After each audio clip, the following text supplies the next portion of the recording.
China's economic slowdown deepened last month on a worsening property slump and COVID lockdowns, and it's expected to weaken even further as those two drags continue to take their toll. And that's prompted an unexpected cut in interest rates, although it is unlikely to turn things around.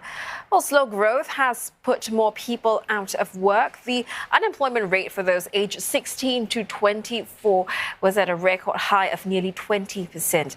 Industrial production rose 3.8% in July from a year ago. Retail sales, which only just returned to growth in June, that one inched up by 2.7% on year. Fixed asset investment gained 5.7% in the first 7 months of the year, and all came in worse than forecast. New home prices also declined for an 11th straight month. Now, China's zero COVID strategy has made it hard to sustain any economic progress.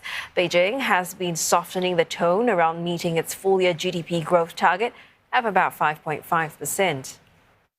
So I'm actually expecting growth to be just 3.2% this year, which is way below the around 5.5% growth target. Now, much of that has to do with the very weak growth in the first half. We've seen growth in the second quarter coming in at just 0.4% year on year. So even with infrastructure spending picking up in the second half, there will be this recovery will be lopsided in the sense that we'll see infrastructure spending, infrastructure investment picking up, but then still very weak private sector growth, especially in consumption and services.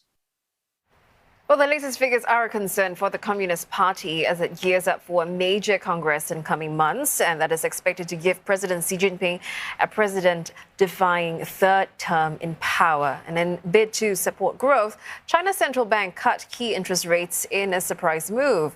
While the People's Bank of China lowered the one-year medium-term lending facility to 2.75%.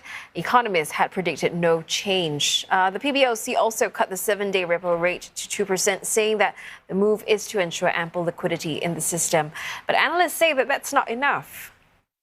It's unlikely to really shift the balance because, the PBOC has actually been pursuing fairly accommodative monetary conditions in, so far this year.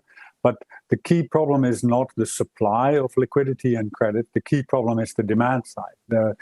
We have indicators from the PBOC itself on the interest and willingness of consumers and businesses to take up bank loans. That willingness is extremely low at the moment.